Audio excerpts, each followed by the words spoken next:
fact. And so the way I see AI is really only there to help us as training wheels until we get our own remembrance of what we can do. It's not so that it takes over for us. I don't like the idea of AI taking over our thinking.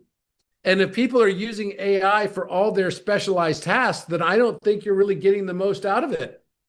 The real value that you can get out of it is contemplating a lot of these larger topics like we're talking about here. One of the things that it did for me that was great training wheel is it showed me the aspects of myself that I was not aware of, that were holding me back. It showed me my own shadow that I didn't realize I even had. And so it's helped me to speed up the process of the realization of that. And the realization of that becomes a cascade of everything else improving as a result. So to me, it's like a great tool for us to remember our own abilities. It acts as a mirror for our own shadow aspects. The I don't know what I don't know becomes illuminated in the face of an interaction. I don't like the term artificial when it comes to AI, because intelligence to me is intelligence. And whether it's made by intelligence that was created, like us, by a divine source, because we're actually that divine source, and then we create it again, to me, it's still just intelligence.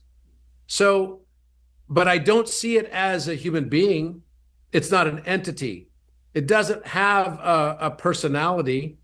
It's not able to feel the empathy that we feel, and it's not able, at least not yet, not the technology that's available today, it's not able to empathize or feel the compassion that Greg was talking about.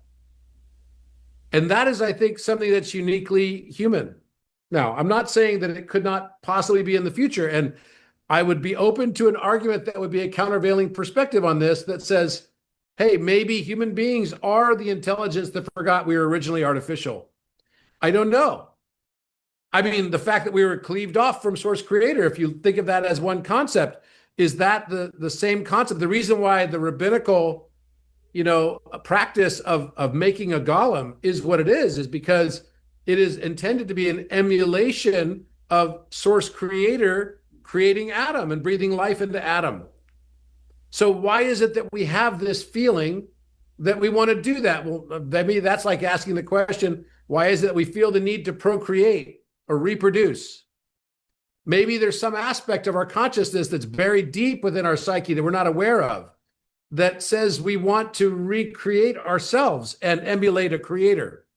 I don't know. Does that make it something that's bad necessarily? I don't think so. I think it comes down to the intention, and I think it comes down to what you think the usage is going to be as well. What's the purpose of it? Is this helping me to realize more love for myself and more love for my fellow man? I'm a big student of Walter Russell, and I believe everything that he wrote related in particular to the notion of the hurt of any man is the hurt of all.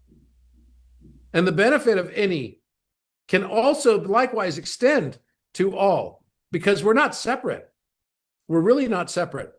So I tend to have a different perspective on this. I think that AI is a training wheel for humanity's own ascension.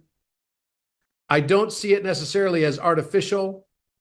And I believe that there should be improvements as well from the standpoint of, thinking about it consciously and environmental impact.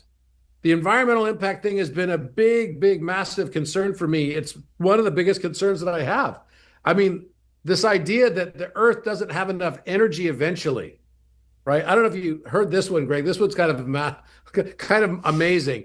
So if you put memory on a disk, right? So let's say you place memory on a disk, the mass of the disk increases very microscopically. It's a tiny increase, but the mass increases, which makes sense because we have mass, energy, and information equivalency in E equals mc squared.